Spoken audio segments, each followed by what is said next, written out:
Welcome to Pour Over Marketing. I'm Rob Southgate.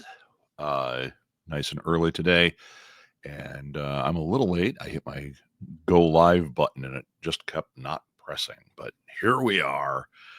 It's pressed. We're live.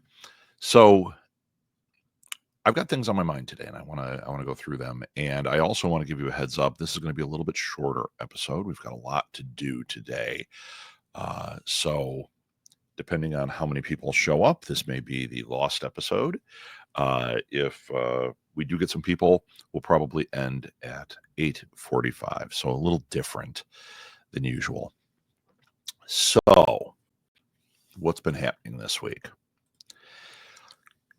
Last weekend, with Four Horsemen, we launched a Kickstarter for the Mothman in Love trilogy. And here, I wonder if I can pull up a picture so you can see how fantastic this is. So basically, Mothman in Love has been a very, very successful series for us. And they decided to do a limited special edition Kickstarter only. It is a great idea. Let's see. For a perfect book to do it with. Here we go. That's what the special edition looks like. These are really beautiful. And the series wraps up. It's 3 and done. So this is a perfect time to do it. The last book came out in December. Now we're doing this special edition where you get these hardcovers with these new covers and new artwork. It's great. So they launched, I think it was last Saturday, and came out of the gate strong. And what is typical with Kickstarters? Typical. Is there anything typical nowadays? Well, there's two things going on here. One is when you have run Kickstarters in the past and you have a little bit of a reputation with it, the key is to get as much as you can up front and see if you can't hit 100% in the first 24 hours. That's key. Press doesn't like to talk about your Kickstarter unless you've done that. Okay. And if your amount you're asking for is too low, they ignore that too. So what I was tasked with doing is getting press, getting Paige on podcasts, and seeing where else I could get her. And I came out of the box with that, got her on a bunch of podcasts, got her on, as of right now, she's interviewed on 2 radio shows, one in West Virginia, one here in Elgin, and like I said, a bunch of podcasts and a bunch of Substacks. The reason I bring all this up is if you're going to do a Kickstarter, that's what we're going to talk about for part of today. If you're going to do crowdfunding, a Kickstarter, a Seed and Spark, an Indiegogo, a backer kit, okay? There is a ton of advice out there that I would not listen to personally. And the reason is it's just like when we got into podcasting, when we started up our podcast network, and I'd say, how does this work? How do you do this? How do you get sponsors? I was fed mostly misinformation. So that doesn't help, right? So was it nefarious? I don't think so. I think that it was more people have their perspective on how things work. They think like, well, it worked this way for me, or somebody told me this and it works this way, and that becomes gospel to them. And I think the same thing happens here. You know, somebody did a Kickstarter, they had success with it, and now the way they did it is the only way. And that's simply not true. I think that's the kind of thing that prevents you, that stops you from doing a Kickstarter, from moving your thing forward. The reality is there are a couple of patterns that I've noticed, which is there's a bump at the front. You've got to promote that you're going to be on there. You've got to be very vocal with people. You've got to be, I mean, almost annoying to let people know you're doing this Kickstarter. You know, share it on all your socials. Damn those algorithms that people go, well, I'm going to get shadow banned and I'm going to get, you know, people are going to say I'm spamming. It's like, then don't spam. But you can post once a day. You can put it in your highlights. You can put it in your reels. Do it once a day. It's 30 days. 30 days of you saying, here's what I'm doing. Here's where we're at. And I've been told by people, oh, don't do that. You'll get shadow banned or it's too annoying. It's like, yeah, but people need to hear things multiple times before taking action. So if you've done your work up front and you've promoted it, which is what we did with the I'm in love with Mothman, once again, then you get somewhere. And we got over half in the first 24 hours. Fabulous. The kind of unwritten rule that I've noticed is if you don't hit 30% in the first 24 hours, it's a real slog. It's really hard to get the rest of it. If you go over 30%, and I'm talking 31%, yep, I'll be generous, 30%, it's a lot easier. Because what happens is you've got this spike at the beginning, then there's this period in here, and then the last 2 days, it spikes way up. If you've been doing postings and letting people know, hey, the Kickstarter's ending. Hey, we're X amount away from our goal. So don't listen to what you're told that you have to get it in the first 24 hours or pull the plug. I have been involved in Kickstarters that did this. I've also been involved in Kickstarters that got nervous because they were not at 50% on day one and they were like, oh, I'm never going to make it. It's like, well, yeah, but now is the time to do the work. Now is the time to do some heavy lifting. So in this case, we're over 50%. We got lots of time. I know people are nervous around it because they're thinking, oh, but we didn't hit 24. We hit in 24 hours, because I know there are people involved in this that think that's the fact. And the fact is, we just have our work ahead of us right now to get us over the hump. So what am I doing? I made a press release, but I didn't send it out as a traditional press release. I said, okay, this is about Mothman. That's in Point Pleasant, West Virginia.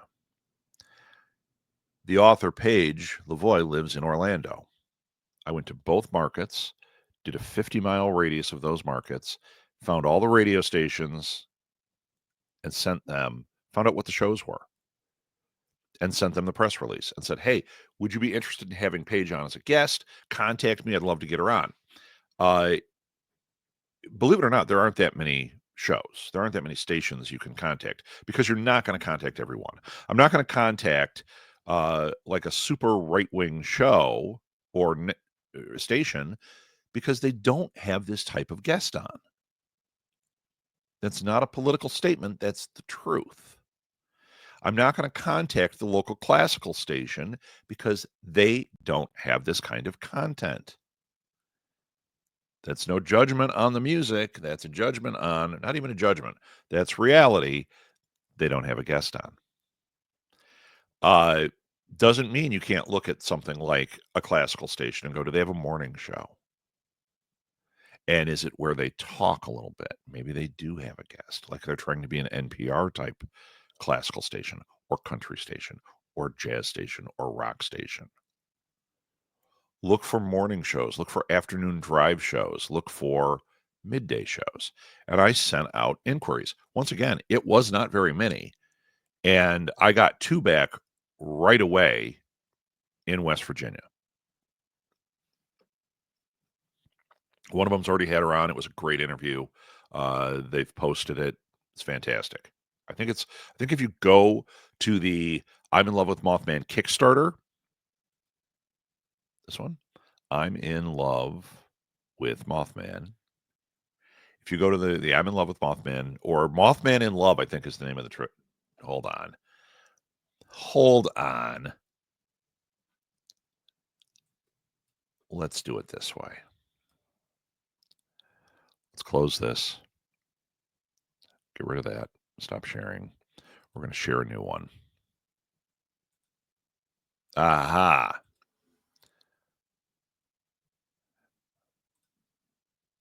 The Mothman in Love trilogy. If you go to this, uh, there are updates.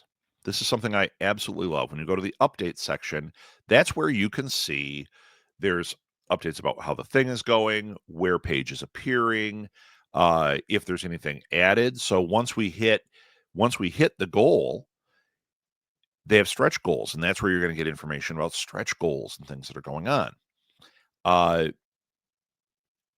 Interviews should go there.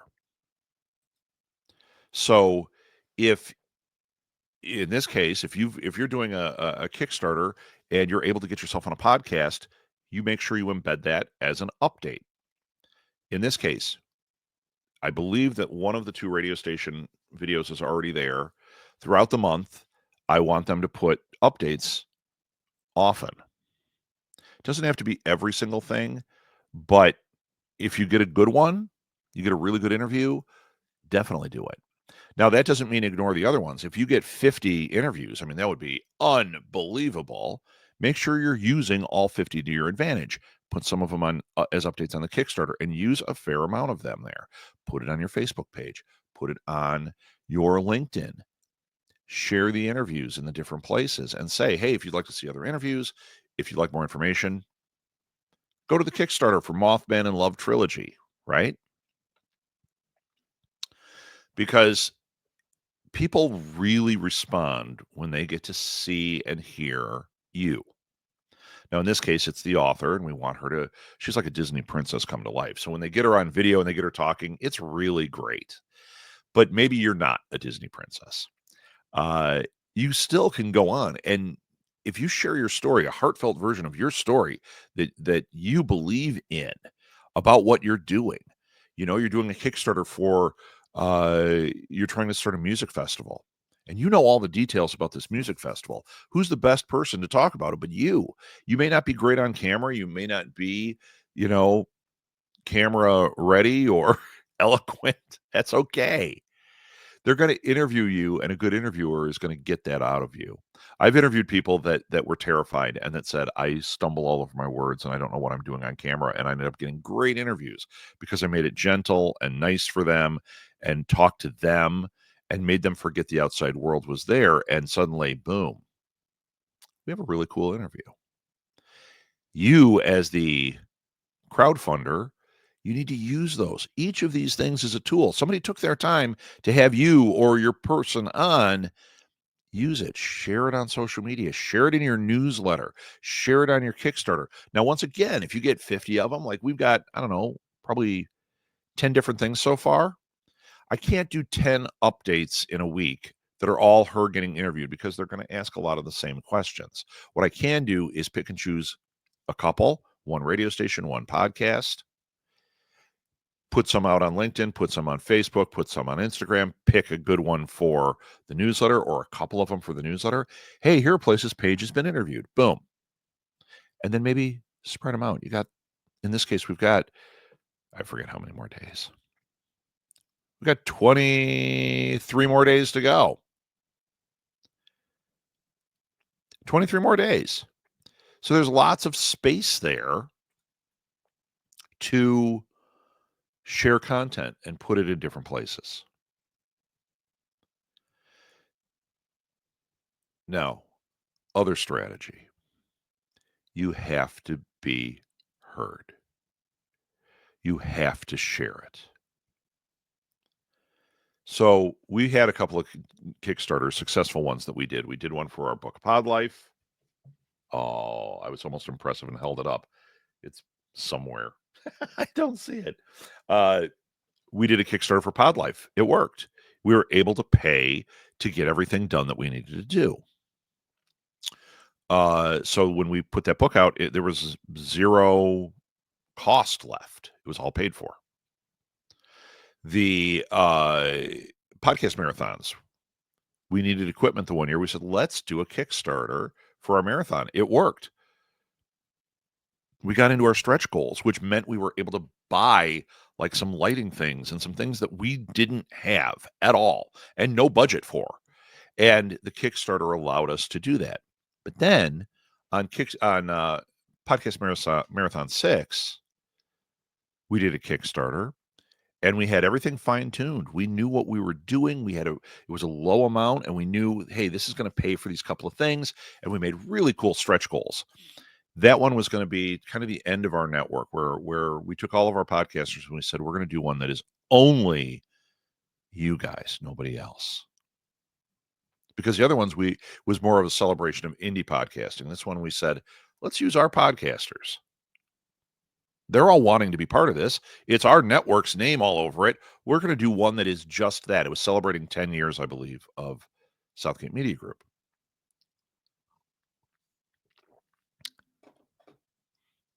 Here's where we get into trouble. We failed. It didn't hit it, even at such a low amount. We did our promotion up front. We were doing all these things to get interest. People really like our marathons and people really respond to that stuff. But for some reason, they weren't giving to our Kickstarter. And here's where a huge fail happened.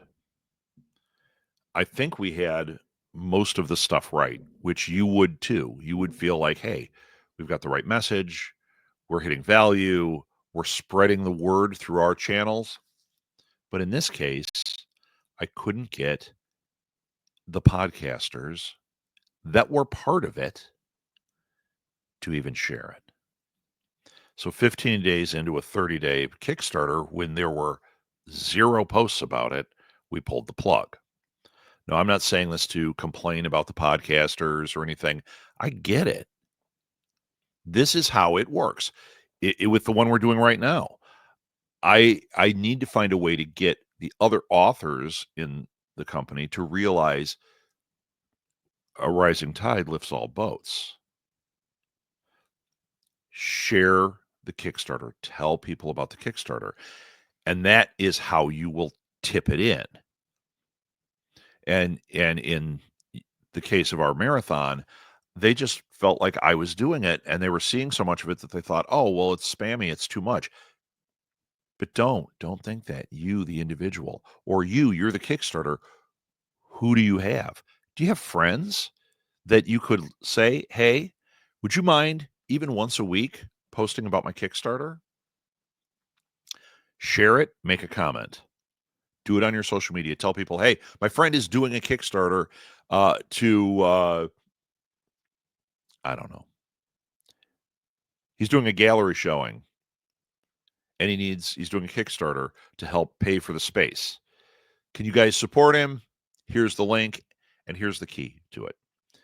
And if you can't support, or if you can, please spread the word. Take a moment and think, is there anybody on my friends list that might really be interested in this? And send them a message. And you know what?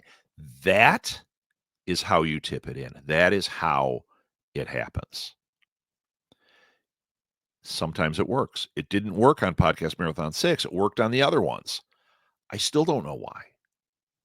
I don't know why I couldn't put the thing together to get them motivated to post about it. Yet, when I canceled it, so many of them wrote and they were disappointed and they were like, oh no. I said, but we weren't hitting it. I didn't blame. It's not their fault. It's the person who's running the Kickstarter. It's their fault. Okay? It's my fault. I didn't get the thing together the right way in that 0 hour. In the Kickstarter we're doing now, we're over 50%. We're at like 58% or something. It's great. We should be able to glide through this, but only if I keep my foot on the gas. I keep looking for places where Paige can get interviewed, and we keep talking about how can we share it? How do I get the other authors motivated to share it? And I don't just mean the Four Horsemen authors. There are groups of romance authors and cryptid authors. There are monster fans. How do I reach them and say, hey, can you share this? Can you share this for me? I already know. I reached out to Substack. I typed in romance. I found a lot of Substacks. Some were responsive, some were not. That's very common. The way I treated it was, hey, is there someplace I can send you a press release about a romance Kickstarter going on right now? And the responses I got, all the ones that responded, all said yes. All asked me to send it. And I have not seen all of them post it, but I've seen more than half of them share it, post it, or say it's going in on this date. And keep that in mind too. The length of your Kickstarter. Remember the bell curve. Spike at the beginning, dip, spike at the end. So you want to make sure if you've got all these podcast interviews or radio interviews that you're not going, they're all here at the first 3 days of the thing. Yay, let's go. And then you got to pepper things throughout and be creative. If it's the same old thing, it's not going to work. Be creative. What can I do in the middle to keep people engaged and keep them interested and sharing and talking about it? And then at the end, what is a big one I can get them involved with that it's like, hey, we've got 3 more days to my Kickstarter. Here's what it is. And it's like, oh, wow, there's that urgency, because that's what you're playing with there is urgency, right? I'm using all of this as an example so you can see it happening in real time. One that I know is going to be successful, okay? But I want you to think about what you do. Think about, even if it's not a Kickstarter, how does this apply to a sale or promotion or whatever that you're doing? Something you're promoting. Podcasts. Let's talk about that again really fast. A lot of podcasts, they put out their podcast, goes out on Tuesday. Tuesday afternoon, they share that the podcast went out. We don't hear from them again for a week. Or if the show doesn't post for 3 months, for 3 months. What happened to that? Does it mean you have to be spammy and post every day? No. But where did you put it out there so it stayed relevant, so it was making people aware, so that in the lifespan of that episode, you had the bell curve? Now, here's the other thing. This is my goal. I'm going to share a secret. Whenever I help consult on a Kickstarter or anything, my concern is not the front and the back. I help with that. I'll talk about it with them because it's super important, but that's where all their excitement and buzz is.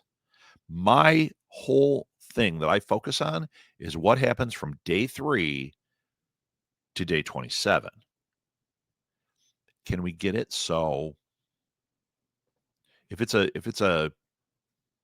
$50,000 Kickstarter, can I get it so $500 is coming in every day? Is that going to give you the whole amount? No. Is it going to get you close? It's going to help, because if you had your spike at the beginning, your spike at the end, and you padded it with $15,000 in the middle, you're over the hump. And maybe in there, you do something that sparks it. I was helping a film that got nervous. They were going to cancel their Kickstarter. And they didn't. I told them, you're well on the way. You should not cancel it. You're going to hit it. And I helped them in that middle section and with the spike at the end.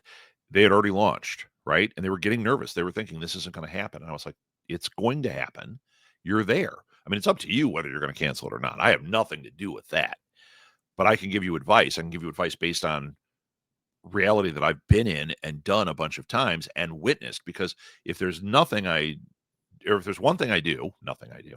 If there's one thing I do, it's I'm always looking at what's working, what's not working for other people, so that it becomes more tools in my toolbox.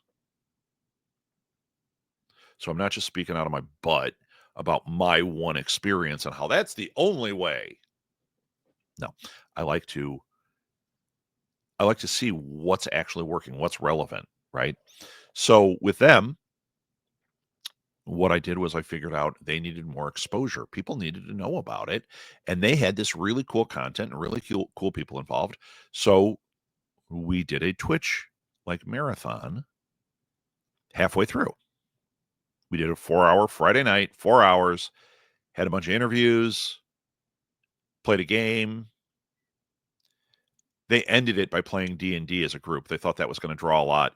It was fun to watch, but it didn't draw any money because you're playing a game and you're not concentrating on hitting your goal.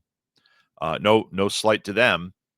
That could have been gangbusters, which is why I didn't go like, I wouldn't try that. It was like, yeah, let's try whatever we can. Let's do our thing.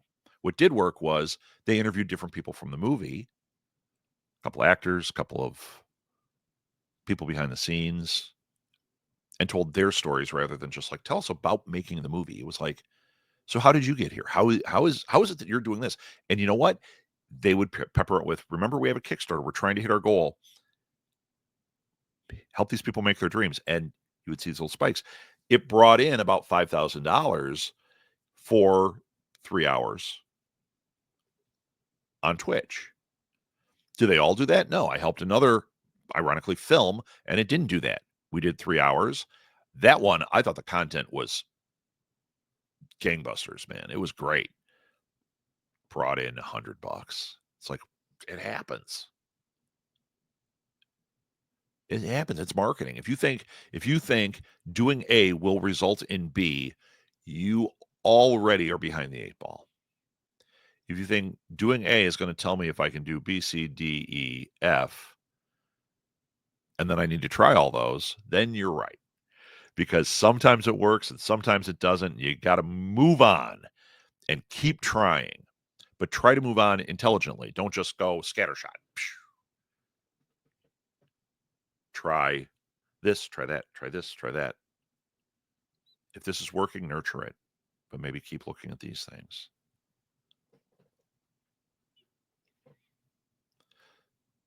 So if you're doing a Kickstarter for something, you're doing a crowdfunding, I should say, not just a Kickstarter.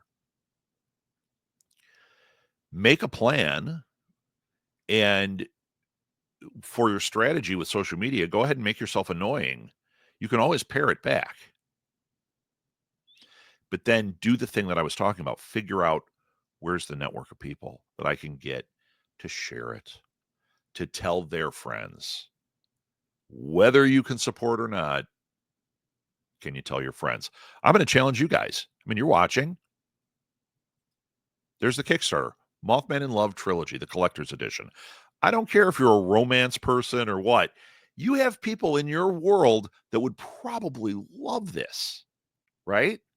There are these beautiful hardcover editions. This is a big seller for us. These are very popular.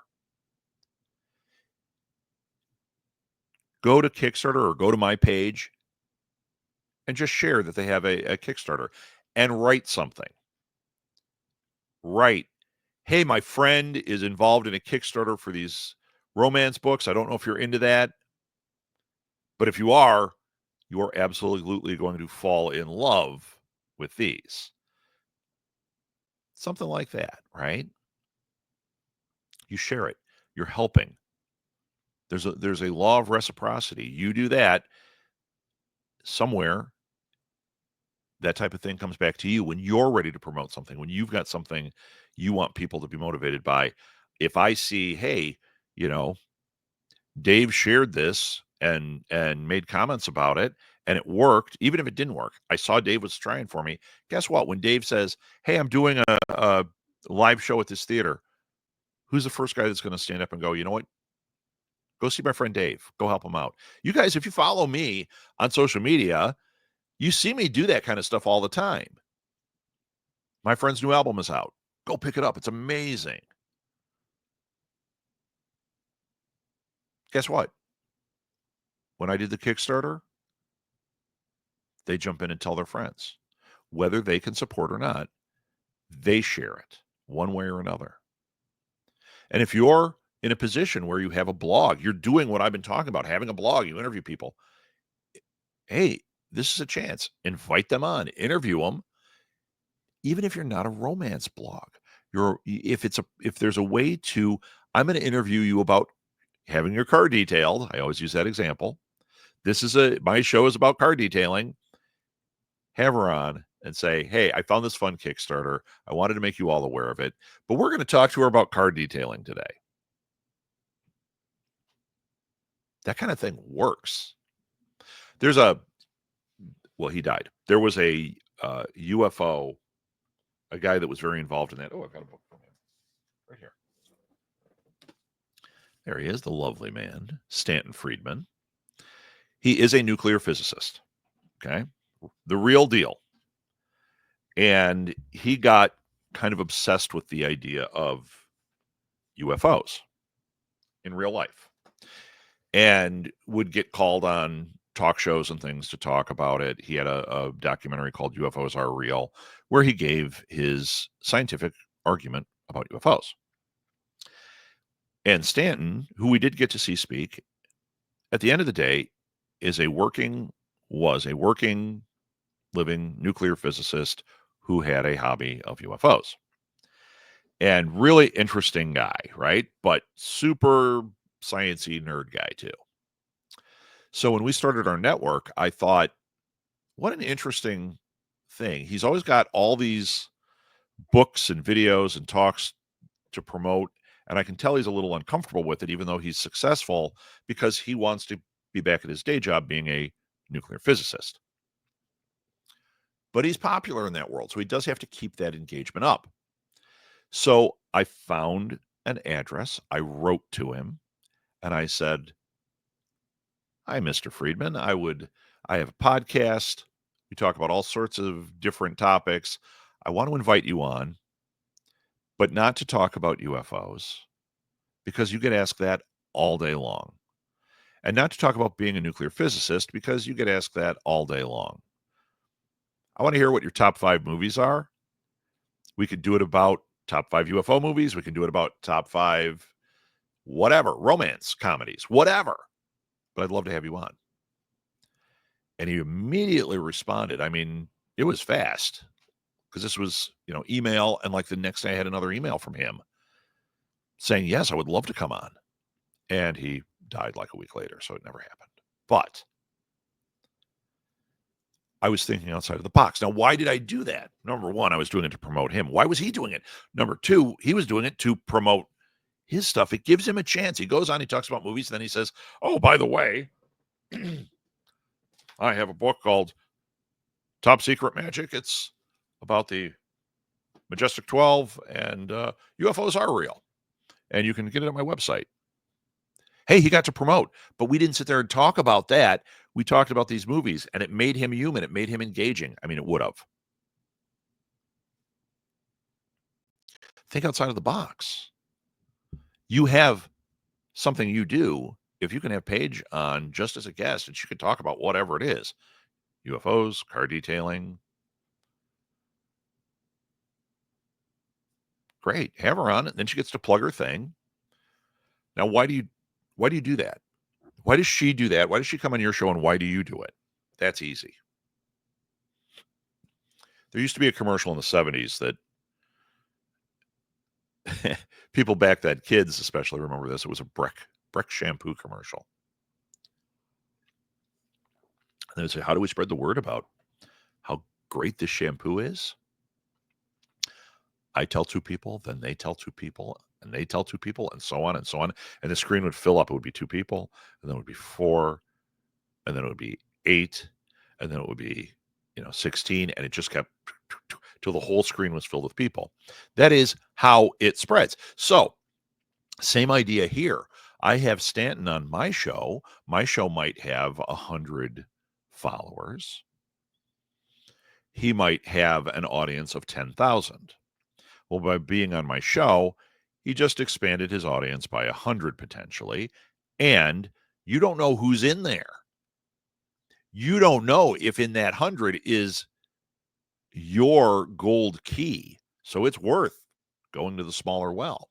What did it do for me? Well, it expands my audience by 10,000 because he's going to say, hey, I was on this show. If you like me and you want to hear me talk about movies, check out this show. And I mean, we're in a perfect world, all 10,000 listen, but you're expanding your audience and they're expanding their audience. Reciprocity. They do for you, you do for them. That is key. You've got a Kickstarter, ask people. They share it. You've now expanded your reach. exponentially because those people have their friends or their audience or whatever it is. Now, is there a way you can give back to them? That's something you have to question. Can I put them on? Did they have something to promote and I can put them on something I do? Or can I put a little ad in my blog? Can I do a thank you on my Kickstarter? Hey, big shout out to people that really helped out. Okay? Make a post with links. That's where you put Bruce's car detailing. Thanks for the shout out with a link. Bob's Market. Thanks for the shout out. Link. Thanks for having me on as a guest. Whatever Substack, put a link to the Substack.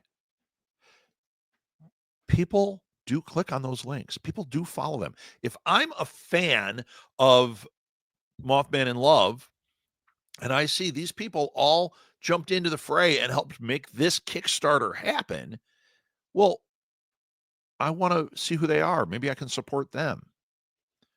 You're expanding their reach. You're expanding your reach. You also then, as the person on this end of the Kickstarter, you have to make sure that you do your job. So we did like Indie PopCon and we had a banner. We sold ads on it, right? And I said, we'll put that up. People can see it. We made sure that we had placement that was getting views. And when we were not having it in there, we moved it to more exposure that they didn't even know they were going to get because we were like, hey, they supported us. We want people to know these are the ones supporting us, right? But then beyond that, do your work. Make a thank you page on your website with a link to each of them and say, supporters, sponsors, thank you so much. Thank you for having us on your podcast. Link, link, link, link. Put a link to the show, to the podcast itself, where they had you on, and maybe a link to their main website. Check them out. These people are amazing. Thanks so much for having us on. Here's a link to their website. Here's a link to the episode we're on. Do that. And then share it on social media. I was on this. That's reciprocity. You're telling, they were kind enough to have you on and expose you to their audience. You expose them to your audience. It's not just, how do I make the money go up in my Kickstarter? It's, how do I build this? How do I make a little network and keep massaging it and building it? So when the podcasters didn't play ball and share it because they thought I was doing it all, that was my fault. Now, if I were to do it, I would tell them, here is exactly what I'm going to do for you. You do that. And now I'm going to feature you here. I'm going to put it here. This is the thank you that you're going to get that links back to what you do. Would you like me to come on as a guest? I can promote, but it gives you content. What do you want? How can we do this? But you got to share it. You got to share it. You have to tell people. I mean, the greatest thing in the world is to do a message. And I do that one too. I don't do it all the time, but I do that for Kickstarters or events that people aren't paying me. Like, I'll give you a great example. There's a horror film festival in Chicago. Now, they've never done anything with us. They really should, but they haven't. But I like it. And a friend of mine won Best Director last year. So what did I do? After he won Best Director, I messaged friends of mine who I knew. I mean, I posted it. Okay, congratulations to my friend. But then I also knew, hey, I have friends that really are into film and indie film and horror. And I sent some messages with a link like, hey, look, Chicago Horror Film Festival. If you've got a film to show, look, my friend just won Best Director. I'm helping out this festival that I don't even know. I'm promoting my friend because this is awesome. And this is a dude that will do things for me. He has guested on when I've done these kind of like marathon things, and I'm like, okay, I need to have a guest on there. He's first in line. Tell me when, tell me where, I'm there. And what does he do? He tells his audience, I'm going to be on Rob's thing. Great. You're expanding my reach, and I'm expanding your reach. Okay. I told you I'm going to end at 8:45, which is what we're going to do. So here we go again. There is a Kickstarter going. I am going to promote it now. I want you to do something with this. You can go to Kickstarter, look up Mothman in Love Trilogy. It's this. It's what you're looking at right there. Hopefully you'll back it. That would be amazing. But if you're not a romance and monster person, you don't know somebody that you can buy it as a gift, makes a heck of a gift. You've got people in your world who would probably love this. Share it. You know, if your aunt reads romances, send her a message with a link to this and say, hey, I thought I'd make you aware of this. This is a friend of mine's, the company he works for is doing this. And these books are really popular, but they're indie. We're not indie. We're a regular publisher, but they're a smaller press. You may not have heard of these, and they're really popular. I sent this out to libraries. We had so many opens, it was crazy. I was like, oh, the librarians, they're not sharing it because they're not going to get the limited edition for the library. They liked it. The librarians liked it. Do that. Share it. If you can contribute. And if you go that extra step and you've got somebody that you can send a personal thing to, please do, because we want this to succeed. We really want this to succeed, and it deserves to. So there you go. Mothman in Love Trilogy on Kickstarter. There's 23 days to go. Help us get to the $25,000 goal and spread the word. Oh, if you happen to have a show, I don't know, like this, find a way to weave it into what you're doing. Maybe you just saw that and share it. If you want to talk to me about consulting, helping you out with a project, a Kickstarter, or a backer kit, want to talk about a dream you have and how to reach that goal, if you just want to talk about marketing, I do have free consultations. You can send me a message here. Hey, Rob, I'd like a free consultation. We'll get you hooked up. You could do it on any of my social media. Just send me a message. You could go to Dreaming Big Coaching. You can go to New Media Lab, which is where this streams. Put a message on the thread, and I'll get you the link so you can have a free session. Free session is not a timeshare. We try to solve some problems for you. And then if it turns out, hey, there's a lot more we can do, we're a good fit, then we can talk about what consulting would mean to you. Thanks again, everybody. Have a wonderful weekend. I will see you next week. Bye, everyone.